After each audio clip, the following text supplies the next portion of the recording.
dark, and reasonably handsome stranger enters a shady shop where a man is waiting with a shield made especially for him, one that he promises will help him win the upcoming tournament.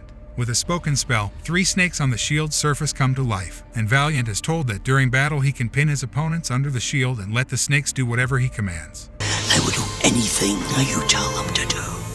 Anything? In a twist that absolutely no one saw coming, Valiant takes the shield and commands the snakes to kill the storekeeper. Kill him. And after a slow-motion gallop to demonstrate how badass he is, Valiant enrolls in the Camelot tournament. I'm here for the tournament. Welcome to Camelot.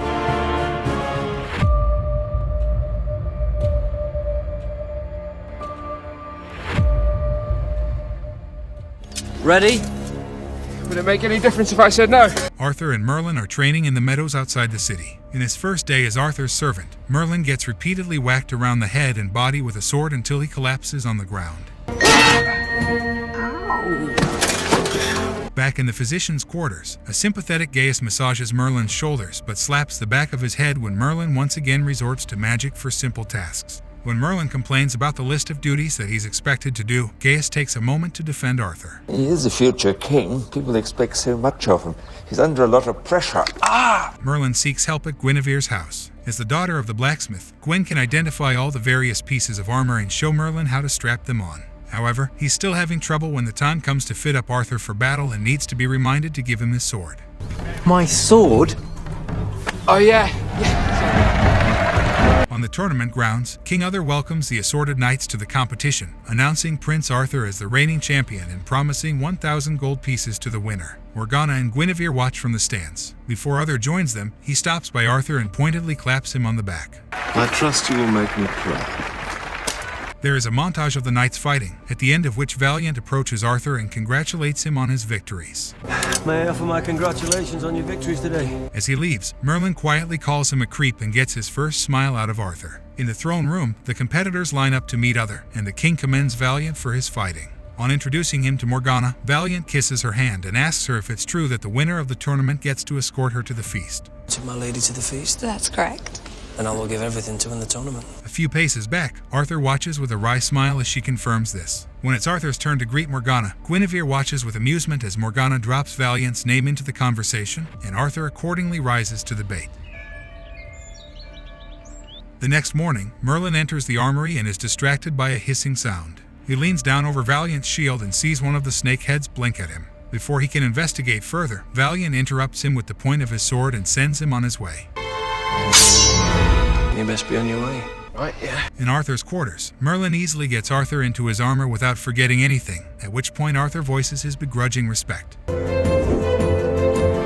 Feels much better. Outside, Gaius notices that Merlin is considerably more upbeat this morning and suggests that perhaps he's beginning to enjoy himself. During the tournament, Valiant finds himself struggling against Sir Ewan. Pinning him down underneath his shield, Valiant commands the snakes to strike him. Strike him! With Ewan down, Valiant takes the victory, and Gaius enters the arena to attend to the fallen knight.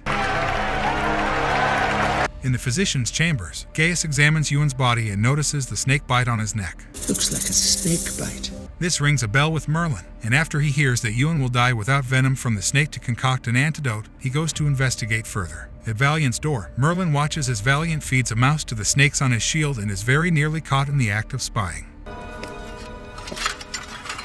Racing back to Gaius, Merlin claims that Valiant is using magic to win the tournament, but Gaius warns him that without proof, no one will take the word of a servant over that of a knight. The two come up with their own plan. If they can cure Ewan, then he can tell the king about Valiant's shield. But to do that, they'll need venom from one of the snakes.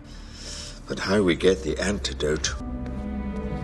Merlin uses magic to unlock the door to Valiant's room, but when he is distracted by a noise from the corridor, he very nearly gets bitten by one of the snakes that has slithered all the way out of the shield. Just in time, Merlin swivels around and cuts off the snake's head. After Gaius has extracted the venom from the snake's fangs, Merlin takes the head to Arthur and tells him his story. In the council chamber, Valiant is brought before the king and the court. Meanwhile, in the physician's quarters, Ewan awakens and tells Gaius about Valiant's shield. There was a snake on his shield. Came alive. You're weak.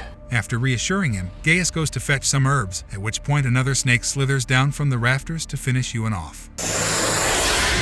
Arthur formally accuses Valiant of using magic to cheat in the tournament, which Valiant patently denies. Arthur presents the snake's head for others' inspection and promises a witness to collaborate on his story. As you can see, my lord, it's just an ordinary shield. When Gaius returns to his rooms, he finds Ewan dead, and after Arthur inspects what looks like an ordinary shield, he is furious to discover that Arthur's accusations are based on the testimony of his servant.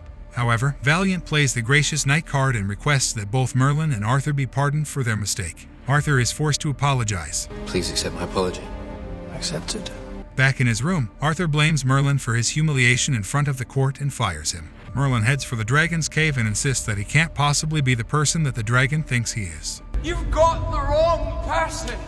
Outside on the castle steps, Gwen approaches Merlin and hesitantly sits next to him. Despite not knowing how to proceed, she encourages him to carry on and prove that he was right about Valiant. You have to show everyone that you were right and they were wrong. Catching sight of a dog statue in the courtyard, Merlin gets an idea. After wheelbarrowing the dog into the physician's chambers and fetching his spell book, Merlin begins to practice a spell on the statue. Unbeknownst to him, he is not the only one touched by magic in the castle. Upstairs in her room, Morgana wakes from a nightmare in which Arthur is in mortal peril. She crosses the room and looks out the window to where he's practicing in the courtyard outside.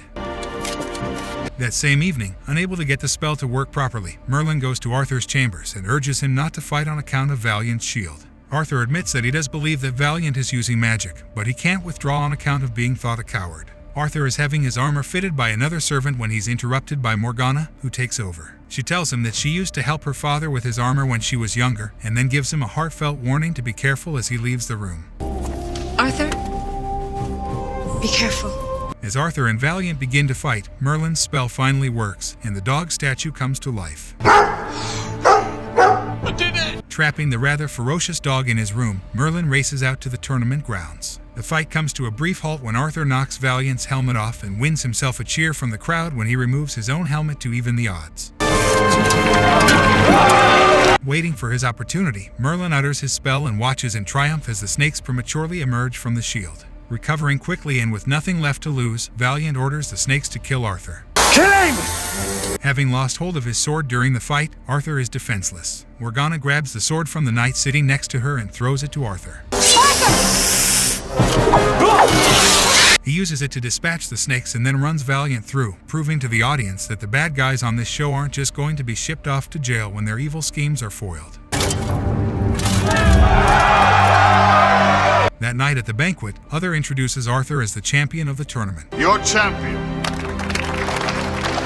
He offers Morgana his arm to escort her to the table, but by the end of their walk, they're squabbling over whether Morgana saved Arthur and to what extent. Morgana marches off in a huff to talk to Gwen, and Arthur turns to Merlin. Can you believe Morgana? She says she saved me. Your servant. You sacked me. Now I'm rehiring you. Thank you for watching. Please subscribe to the channel and smash the bell button. Write in the comments section what kind of movie you would like to see next.